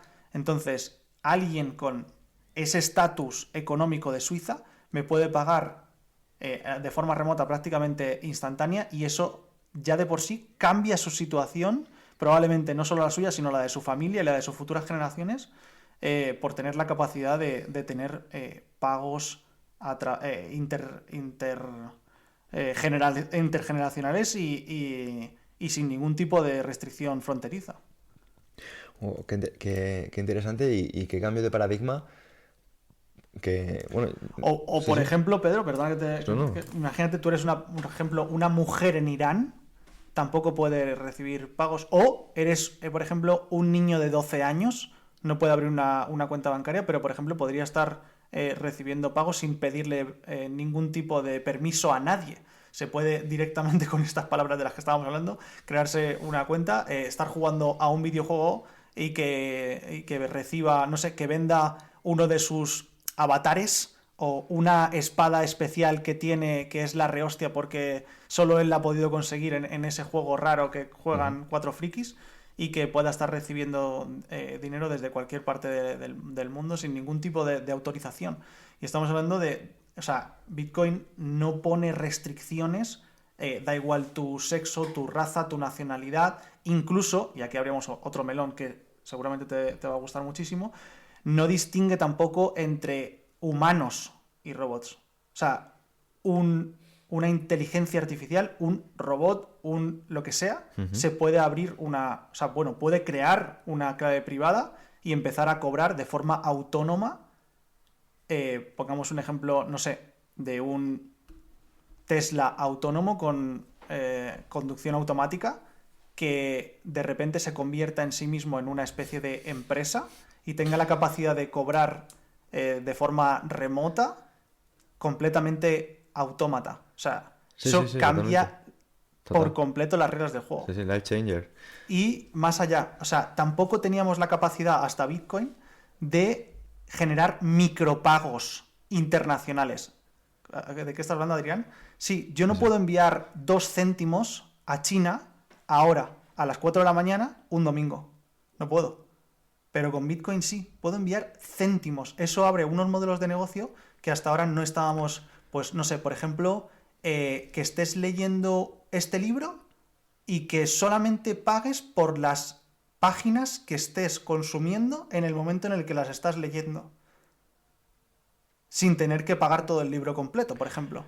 Esto es fascinante porque, mira, a mí me fascinaron hace tiempo las ideas del profesor Bastos, porque él, por ejemplo, estaba en contra de que se utilizase la palabra, por ejemplo, explotación infantil. ¿Lo conoces? Sí, es que leo mucho a Bastos y de Que- hecho le cito también, me encanta Bastos. O sea, es. Bastos ese tipo es fantástico porque él decía que... Y el ejemplo que pone a mí me parece maravilloso, lo voy a contar de una forma rápida, pero es básicamente, él dice, no, es que la explotación no existe. No existe, o sea, y con lo que me estás, y lo quiero hilar con lo que me estás contando en el sentido, ¿y por qué digo que la explotación no existe? ¿No? Porque ahora la persona diga, no, pues yo estoy trabajando 12 horas explotado, y yo pienso, no, mira, no estás para nada explotado y te voy a poner el ejemplo que pone el profesor. Imagínate que tú vas a una discoteca y tú, imagínate, eres un chico y vas a la discoteca y quieres entrar a Angelina Jolie. Y llega Angelina Jolie y pasa de ti. Y de Angelina Jolie pasas a, bueno, no sé, otra famosa así que esté así como súper buena, ¿no? Y te dice también que no. Y vas a otra chica normalita y también te dice que no. Y acabas, y te llegas a una feucha y también te dice que no. Y ya son las 4 de la mañana, llegas a una chica feucha, gorda y que huele mal, medio alcoholizada, y te dice que sí. Y te vas con ella. Y claro, tú dices, es que eres una gorda fea alcohólica. Y dices, claro, es que te estás metiendo con la única que te ha dicho que sí. Pero no te has metido ni con Angelina Jolie, ni con la otra tipa que te ha dicho que no, ni con la otra tipa que te ha dicho que no. O sea, no digas que te está explotando. No digas que es una gorda fea alcohólica. Es la única que te ha hecho algo de caso. Y te metes con la única que te ha hecho algo de caso. Entonces, si no te ha cogido Angelina Jolie, no es culpa tuya. Digo, no es culpa suya, es culpa tuya, ¿no? Entonces, si a ti estás trabajando en un sitio en el que tú consideras que te están explotando, obviamente es porque no das para más o no eres un ministro. O sea, no eres un erudito.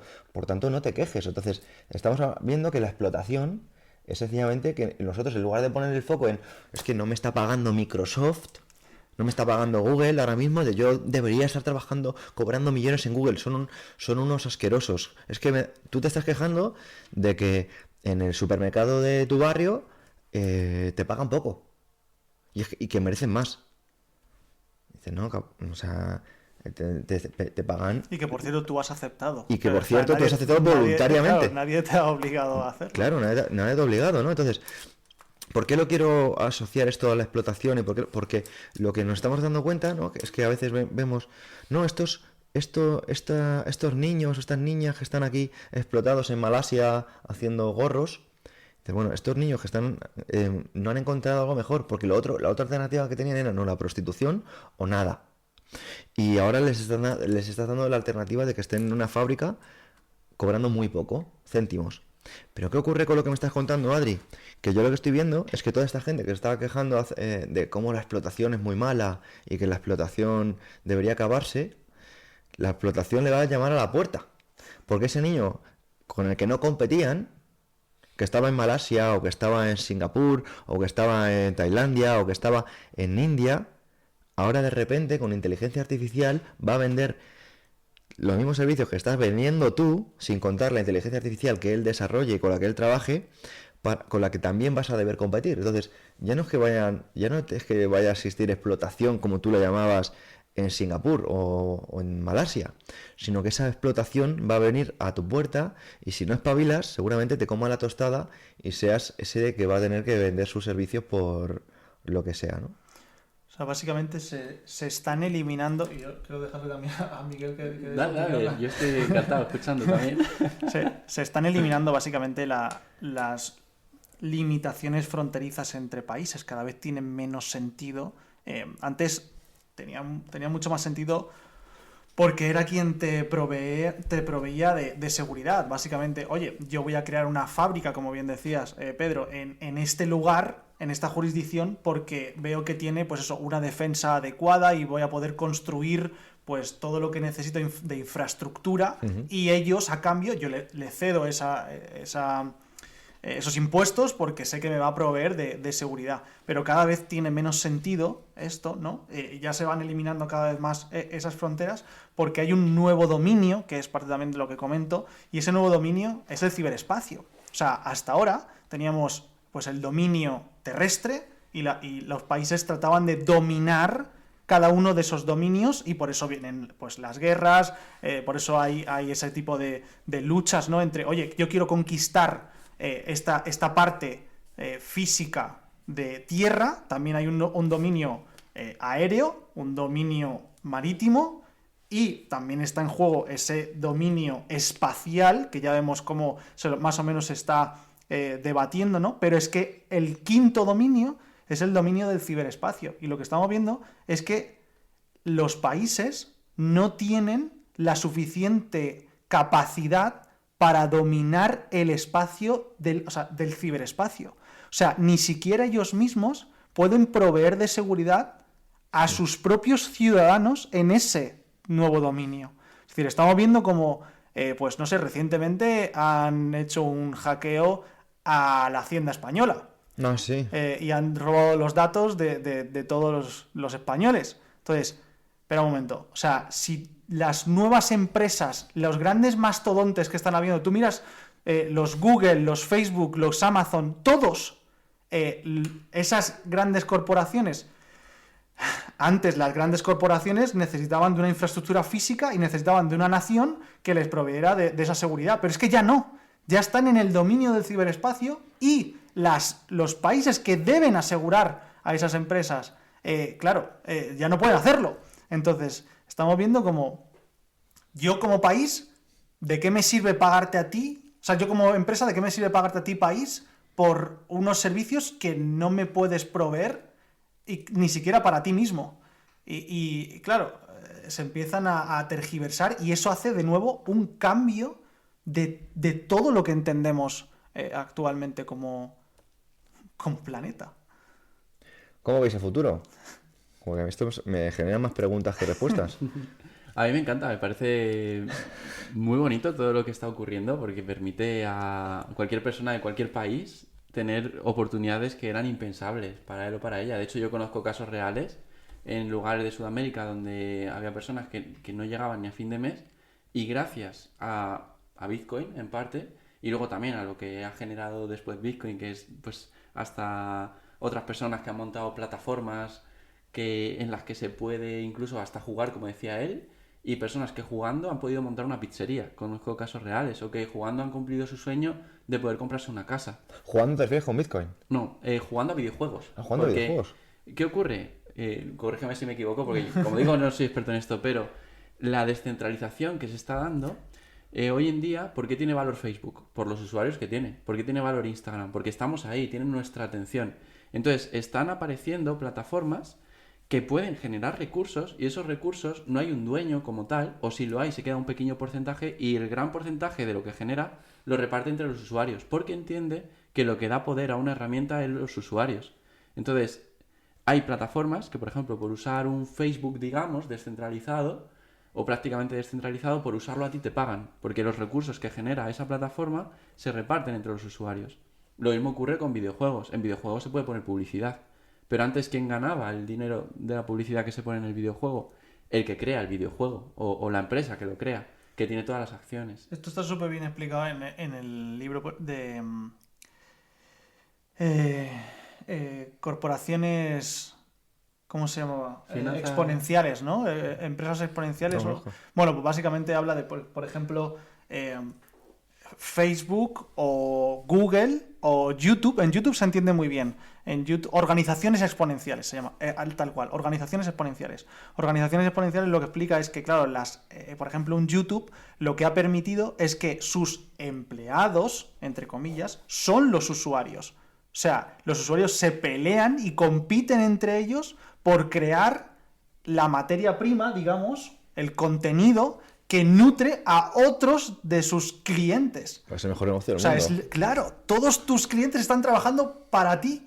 Entonces, esos beneficios que tú los repartes entre tus propios clientes y ellos se matan por crear más. O sea, es increíble. Son organizaciones exponenciales. Lo hacemos creando contenido aquí para YouTube. Exacto. O sea, es como... Es exactamente. O sea, estamos pagando porque estos son medios que nosotros ponemos, ¿no? Medios materiales, nuestro tiempo, nuestra energía, para nutrir a una plataforma. Efectivamente. Pues en organizaciones exponenciales explican cómo crear estas corporaciones que ya directamente se autonutran, ¿no? Uh-huh. Sublime. Sí. Y eso a lo que ayuda es que incluso gente que ha estado jugando a videojuegos, que esto no es cosa de Bitcoin, es todo lo que se ha derivado después de nacer Bitcoin. Y de repente aparecen otros que dicen, vale, yo voy a usar ese código que es abierto y todo el mundo conoce para crear una plataforma y cosas descentralizadas. Lo mismo que digo esto digo que se han creado cosas tan maravillosas que me parecen alucinantes como bancos descentralizados. Es decir, donde tú puedes llegar y decir, vale, pues voy a aportar 2 criptomonedas diferentes. Esto ya es que vino después de Bitcoin, no es Bitcoin como tal. Y por aportar esas 2, tú y otras muchas personas os habéis convertido en un banco de repente. Y cualquiera que vaya a decir, quiero cambiar esta monedita por esta otra, como un exchange, como lo que hay en los aeropuertos, pues cada persona que hace cambios, la comisión no se la lleva una persona que ha creado esa empresa. Se la llevan todas las personas que de manera anónima, no se sabe quiénes son, han aportado capital a ese banco. Y ahí nacen las finanzas descentralizadas. O ahora, por ejemplo, para pedir un préstamo es muy complicado y en algunos lugares es imposible conseguir un préstamo, no te lo dan. Antes hablábamos de Argentina, ¿no? Es que no te dan un préstamo en Argentina, es muy complicado, te lo dan con unos intereses del copón. Pues de repente, ahora, imagínate, Pedro, que tú tienes una Bitcoin, por ejemplo, y tú puedes decir, vale, yo pongo mi Bitcoin en un lugar, alguien a cambio me da dinero, me da por ejemplo una moneda como USDT o USDC, que son como dólares digitales, digamos, en el mundo de criptomonedas, y tú ya has conseguido un préstamo y no te han pedido nada, ni DNI, ni absolutamente nada. Te dan ese préstamo y tú lo dejas de colateral, como cuando en el banco pides un préstamo y dejas de aval una casa. Esto sería lo mismo, dejo mi Bitcoin de aval. Y luego tú al cabo del tiempo, pasados 6 meses, un año, el tiempo que sea, devuelves el dinero con intereses y tú recuperas tu Bitcoin. Has conseguido con un bien del que no te quieres deshacer un préstamo. O sea, me parece alucinante. No, no, eso de verdad es lo que a mí más me gusta de esto, del Bitcoin. O sea, lo que a mí esto, por ejemplo, pues muchas veces cuando se dice que es vender humo tal y demás, pues entiendo ese concepto. Porque al final, cuando hemos visto que es un valor que muchas personas utilizan para, para especular, pues obviamente genera desconfianza, ¿no? Porque vemos que las grandes ballenas al final afectan mucho al mercado. Obviamente cuanto más personas formen parte del mercado, menos va a afectar, pero lo que me gusta es precisamente lo que mencionabas de finanzas descentralizadas, porque nos estamos convirtiendo nosotros mismos, o cualquier persona que esté escuchando esto, en bancos. O sea, ¿qué significa que nosotros nos convirtamos en bancos? Pues que a través de microcréditos o créditos, dependiendo del capitalista, en este caso, que lo aporte, una especie de financiación con un interés mucho más bajo y al alcance de muchas personas y basado en algo que a mí me parece fascinante, que es la confianza. Y en algo que cada vez estamos viendo que gira más y las personas le están dando más importancia, que es las marcas personales. Estamos viendo que las marcas personales no es ya un Miguel Camarena que ha creado una marca personal, ¿no? De vida sana y de salud y ese ámbito, ¿no? Sino que la marca personal siempre ha existido y es tu palabra, es tu reputación. Y que eso va a hacer, sencillamente, que tu confianza de que vas a prestar o vas a dejar o vas a recibir o vas a devolver ese dinero sea mayor. Y sobre todo que estamos llegando a un mundo donde acabemos ya con la dependencia de los bancos y que pase, por ejemplo, como pasaba hasta hace poquito en Argentina que llegase Milei, que no te daban un préstamo. Entonces, ¿cómo pido dinero? Porque yo no puedo pedir dinero a un particular porque es ilegal. O sea, yo no puedo pedir cierta cantidad de dinero a un particular porque es ilegal, porque requiere ciertos seguros y ciertos permisos que impiden precisamente ese flujo de dinero. Y si nosotros con estas finanzas descentralizadas que permiten recursos como el Bitcoin podemos dar dinero a nuestros amigos con, digamos, con la seguridad o con la cierta seguridad de que hay medidas que no están centralizadas, pero que son bastante seguras, pues creo que se abre un horizonte que, bueno, seguramente tú, Adri, nos puedas vislumbrar mejor que nadie. Esto tiene muchísima relación con el anarcocapitalismo como tal, porque es totalmente basado en la libertad, en la libre decisión, sí. Y totalmente relacionado con el propio capital, ¿no? Antes, claro, cuando tú tienes que pedir cualquier tipo de financiación, requieres de una especie de scoring, ¿no? Como oye, pues no eres un moroso, dime qué tipo de propiedades tienes, qué tipo de trabajo tienes, qué tipo de nómina tienes para poder fiarme o no de que tú vayas a ser un buen pagador, ¿no?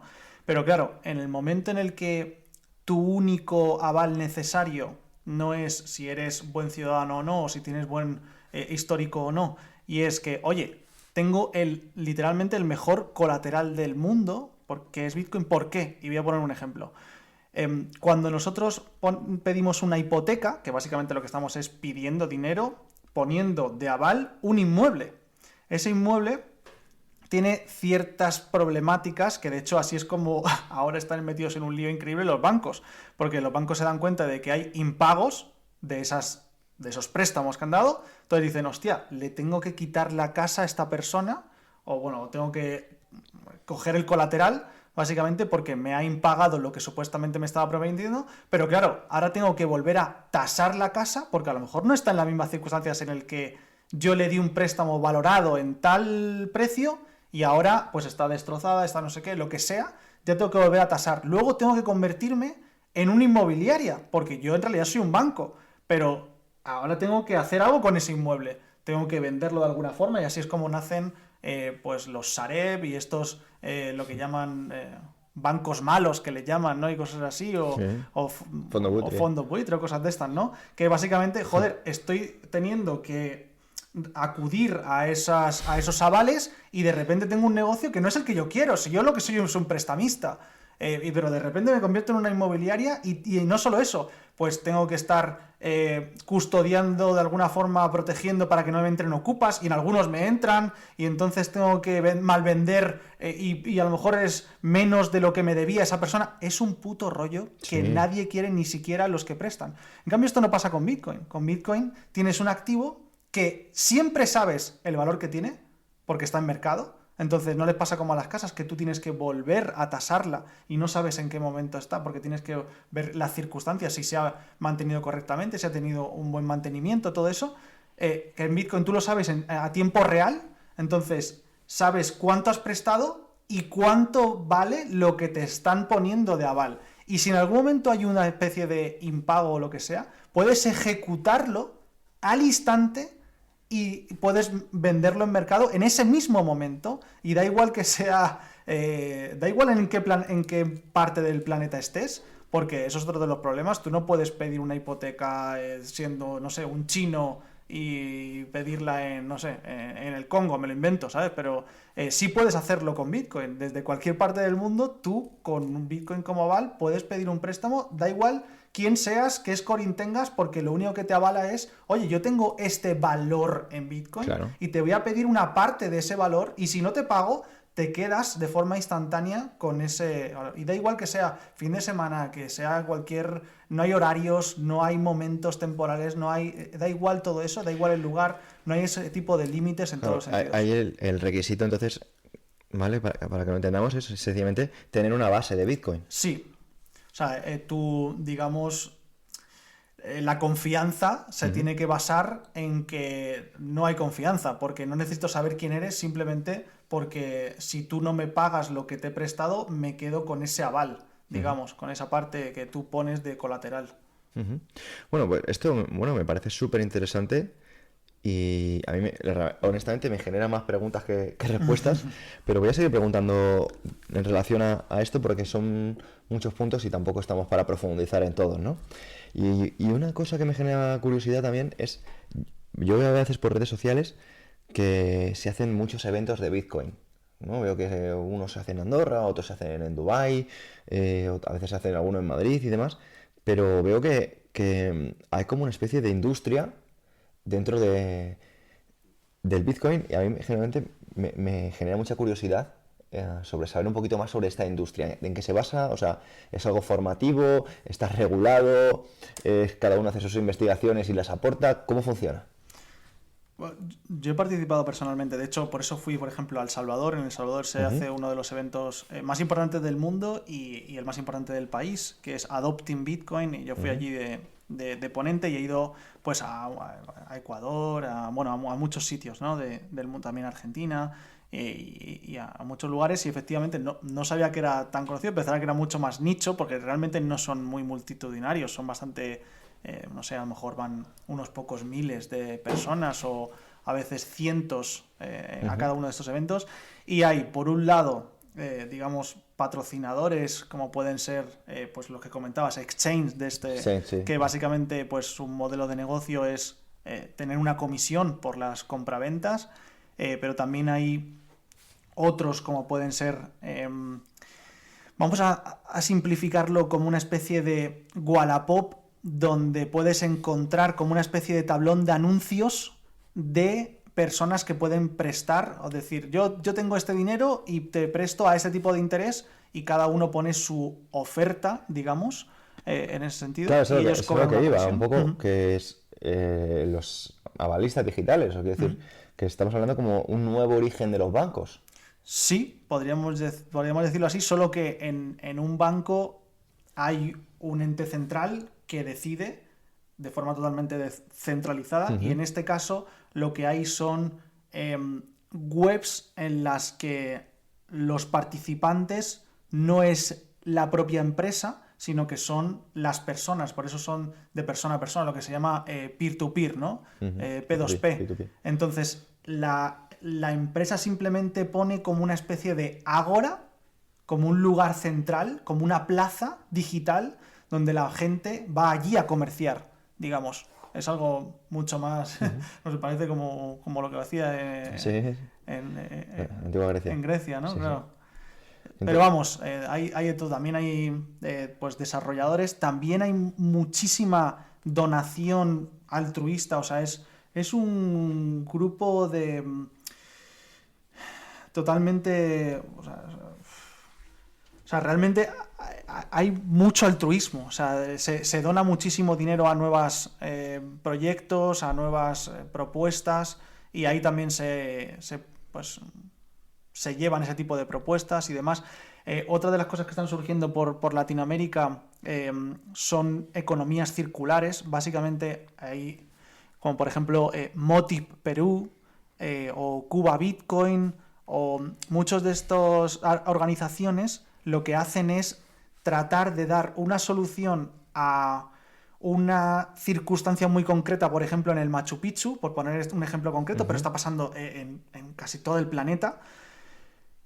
Hay personas que incluso son analfabetas, que no tienen forma, a lo mejor no tienen un trabajo muy concreto, o no tienen habilidades muy concretas, o no saben exactamente, y lo que tratan de hacer es una economía circular en base a Bitcoin, en la que no dependan de su moneda de origen, porque normalmente tiene una inflación muy fuerte, no dependan de las políticas de ese lugar, porque normalmente tampoco hay ayudas y demás. Entonces lo que tratan de hacer no son ayudas de te doy dinero y gástatelo, como suelen haber en la mayoría de donaciones, sino que monto una especie de infraestructura a nivel de que los comercios acepten Bitcoin, las personas tengan parte de ese Bitcoin, porque también dan un servicio que se cobra en Bitcoin, y generan, digamos, una economía que se cierra, ese círculo en la que todas esas personas acaban pagándose y recibiendo pagos en base a Bitcoin, y no necesiten, digamos, de una economía externa o de unas circunstancias políticas más apropiadas.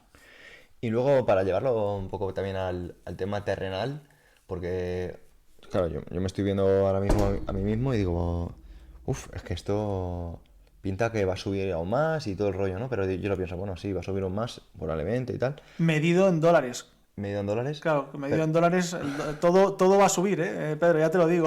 Total. Pero mi incógnita es cómo o cuándo va a llegar esto a los comercios, a las calles. ¿Cuándo vamos a poder familiarizarnos con que yo, por ejemplo, en mi e-commerce las personas puedan comprarme de una forma más cotidiana, pagando en criptomonedas, en este caso en Bitcoin, por ejemplo? ¿Cuándo lo ves tú? Que Es eso va- yo cada vez considero que no es el objetivo, Ujú. porque sí que es verdad que vemos a Bitcoin como una moneda de pago, es decir, un medio de intercambio, pero cada vez se está acercando más a lo que es el oro, que en realidad el oro no funciona como medio de intercambio, funciona como reserva de valor. Por eso insistía tanto en este punto inicial que hablábamos de que su propuesta de valor no es tanto la transmisión en el espacio o entre personas, sino en el tiempo, y por eso funciona mejor como reserva de valor a lo largo del tiempo. Entonces, las personas van a estar incentivadas no tanto a gastarlo, sino a atesorarlo como forma de ahorro. Entonces, bueno, como comercio puedes aceptarlo porque probablemente todo el mundo está incentivado a recibirlo, pero no va a estar tan incentivado a entregarlo, porque algo que constantemente se aprecia, tú tienes un incentivo a no desprenderte de ello, a no ser que tengas una necesidad muy grande, más que aquello que pagas por lo que recibes. Entonces, Bitcoin es como una especie de mezcla entre oro y un coleccionable, digamos, como una especie de obra de arte limitada. Entonces, esa mezcla no te da incentivos a desprenderte de ello. Qué interesante. Y bueno, entonces, imagino que vosotros tendréis un pastón en Bitcoin guardado. Nada, yo no tengo nada, tío, lo perdí en un accidente de barco, no tengo absolutamente nada. Entonces, pero estas cosas pasan, ¿no? Acabas de decir así como de broma, ¿no? Perdí un accidente de barco, pero sí que ha habido muchísimos casos, no digo muchos, digo muchísimos, de personas que han perdido estas palabras de las que Sí, mencionabas y sí. ese dinero se queda en la nube para siempre. A mí me ha Sí. pasado eso también. O sea, yo cuando empecé, claro, en 2017 tampoco había tanto conocimiento como ahora. Los que llevamos muchos años, que yo empecé a estudiarlo y sobre todo me interesó por la filosofía, más que por el tema financiero. Y de hecho yo cuando invertí es como, nunca quiero dejar esto porque para mí es como invertir en una filosofía de algo limitado, algo inconfiscable, que todo el mundo puede utilizarlo desde cualquier lugar del mundo. O sea, me parece filosóficamente como algo muy bonito y es como poner mi energía, lo que decía al principio del podcast, en algo en lo que confío y que me gusta el por qué se ha creado, el para qué y qué problemas soluciona. Y de todos modos sí que cuando empecé en 2017 me fui informando y tal, pero no había tanto conocimiento y sí caí en ciertas estafas, perdí dinero, pero lo que te hace al final el perder dinero es el no tener conocimiento sobre un tema. Igual que si ahora invierto en arte, lo voy a perder todo. Ahora, en cambio, si invierto en una startup de formación digital, lo más probable es que gane dinero, porque me he dedicado a eso los últimos años. Pero como no sabía de esto, pues perdí. Y hoy en día, el que quiera invertir sin saber, probablemente lo pierda. Porque primero hay que saber un poco, por eso Bitcoinismo es genial para poder empezar a aprender sobre esto. Y es necesario aprender. Igual que si alguien quiere tener más paz en su día a día o ser más soberano, pues te tienes que escuchar también los podcasts porque enseñas en parte a la gente a tener más soberanía y no creerse lo que les dicen de primera, sino cuestionarse las cosas. Yo considero que es importante eso, el invertir en aquello en lo que confías y saber que con Bitcoin, si lo quieres custodiar, tiene mucha responsabilidad, porque como pierdas las claves, lo pierdes todo. Por eso es tan importante el entender qué problemas soluciona y luego decidir si invertir ahí o no. Pero la mayoría de la gente que sabe sobre esto no te lo pueden robar porque ni siquiera puede ser que si sabes del tema, lo más probable es que ni siquiera tú tengas las claves. Las tengas por ahí repartidas en varios sitios, tienes que viajar para encontrarlas. Son 24 palabras, pero es que tú puedes tener, por ejemplo, 12 en España y 12 en Estados Unidos, en un sitio que solo tú conoces. Y por mucho que te extorsiones, si tú no te sabes las palabras, no pueden acceder a eso. Entonces, por eso, para mi gusto es tan seguro, porque aunque alguien diga, este seguro que tiene mucho dinero, vamos a robarle, lo más probable es que no puedan. Y esto está ocurriendo. Hay gente a la que le han intentado robar y no han podido, porque ni siquiera ellos tienen la clave. La tienen otras personas, varias palabras cada uno. Tienen un sitio encriptado que solo se pueden desencriptar de una manera que ni ellos saben y sabe otro. ¿Te acuerdas de los Horcruxes de Harry Potter? Es un poco... Sí, realmente cuando hay personas por De ahí... hecho, eso le pasó al fundador de Twitter, ¿eh? Fueron a su casa a extorsionarle para quitarle los bitcoins que tenía y no pudieron hacerlo por esta cuestión que comenta Miguel. Es súper interesante lo que dices de que efectivamente hay muchas personas que han perdido las claves y han perdido, sobre todo al principio, cuando no se veía como algo valioso, porque básicamente era una tontería, un juego entre frikis y demás, y entonces no se le daba el valor que tiene ahora y hay muchísimo perdido. De hecho, hay más de 4 millones de bitcoin de los 21, más de 4 millones, es un porcentaje muy alto que nunca serán recuperables Claro. o será... Y esto también genera algo totalmente diferente que nunca ha pasado en la historia, y es que todo lo que nosotros podamos comprar, invertir, adquirir, no solo se puede crear más, y eso hace que nosotros conceptualmente se llama diluir, Sí. es decir, te diluyes respecto al total, y en Bitcoin no solo no te diluyes, sino que pasa algo muy muy curioso, y es que por las propias pérdidas tú aumentas tu porcentaje respecto al total. Se revaloriza. O sea, no solo se revaloriza en sí mismo por lo que puede ser la oferta y la demanda, Claro. etcétera, sino que tú tienes un porcentaje respecto total mayor. Y eso no te puede pasar, o sea, eso no te pasa con nada. No hay ninguna cosa,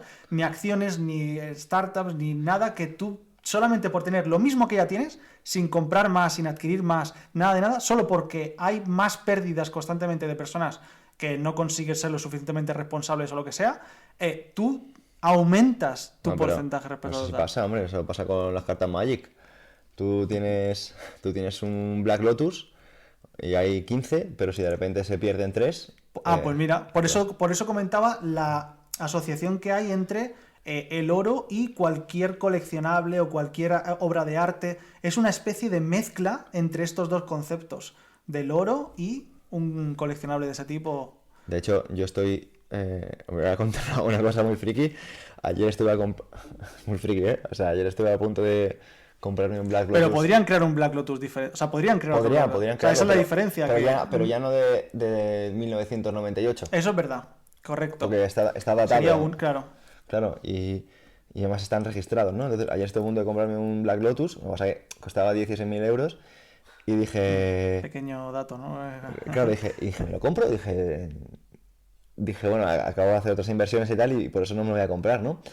Pero de verdad que estuve a punto de comprarlo precisamente por lo que estás contando, de decir, es que esto va a valer más, o sea, a menos no puede ir, porque a poco que alguien pierda el suyo, ya va a querer tener esto, y además es un juego que lleva más de 30 años, ¿no? Y justo hace relativamente poco, Romuald Fons, que es un youtuber, Muy inversor de friki SEO, también, ¿no? empresario, se compró un Black Lotus por 200 y poco mil euros, firmado y demás, en una edición muy especial, y, y al poco tiempo incrementó su valor en varias decenas de miles de euros y demás, ¿no? Entonces dices, qué bonito, ¿no? Cómo funciona el tema del dinero, del mercado, porque las cosas al final el valor es tan subjetivo que uno no, o a veces tan objetivo que uno no sabría cómo gestionarlo. También es cierto que a veces en realidad el valor no ha cambiado, sino que la moneda se ha devaluado. Es decir, que algo, porque de repente cueste más dinero, no quiere decir que valga más. A lo mejor vale lo mismo. Pero si ha habido una inflación del 10% y tú lo puedes vender por un 10% más pasado un año, el valor es el mismo. Porque la capacidad adquisitiva de lo que te aporta es lo mismo. Con Bitcoin ha ocurrido algo diferente. Y yo recuerdo ver Bitcoin en 3.000 euros, 3.500, cuando empezamos en 2017 a verlo y tal. Luego ver que subió a 20.000, luego volvió a bajar a 3.000, luego subió a 60.000, volvió a bajar Sí. a 20 y pico mil, 30.000, Sí. ahora ha pasado de los 100.000. Lo veremos bajar probablemente a 50.000 y luego a lo mejor sube a 200.000. Hay gente que dice que puede llegar al 1.000.000 de euros para 2030 o incluso antes, después. Realmente eso no importa tanto porque se está comparando con el dólar o con el euro, que es papel. Es basado en confianza donde están imprimiendo constantemente. Sería más interesante verlo comparado con otros activos que realmente puedan tener valor, como una casa en la que vives o lo que comes.